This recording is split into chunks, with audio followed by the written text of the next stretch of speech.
بسم اللہ الرحمن الرحیم۔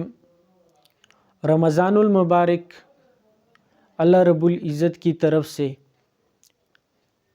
مسلمانوں کے لیے ایک اہم تحفہ، مغفرت کا، رحمت کا اور گناہوں کی معافی کا، اپنی غلطیوں، خطاؤں، کمزوریاں، کوتاہیوں کی معافی کا ایک اہم مہینہ ہے۔ اس میں انسان کی روحانیت بڑھ جاتی ہے، عبادت کی طرف انسان متوجہ ہو جاتا ہے۔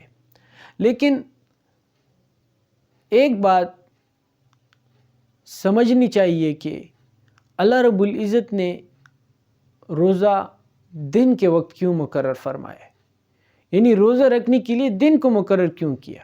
یہ روزہ رات کو بھی تو ہو سکتا تھا۔ تو اس کی خاص وجہ یہ ہے کہ رات کے وقت لوگ آرام کرتے ہیں، وہ اپنے گھروں میں سکون کے ساتھ لوٹ جاتے ہیں، کام کاج نہیں کرتے۔ بھئی جو ڈیوٹی ہوتی ہے، مطلب ہے کہ جو مشقت ہوتی ہے تو وہ رات کو نہیں ہوتی، مشقت دن کو ہوتی ہے، کیونکہ دن میں بہت سارے معاملات ہوتے، بہت سارے کام کرنے پڑتے ہیں۔ تو اور اللہ رب العزت کو وہ عمل زیادہ پسند آتا ہے کہ جس میں مشقت زیادہ ہو، جس میں مشقت زیادہ ہو۔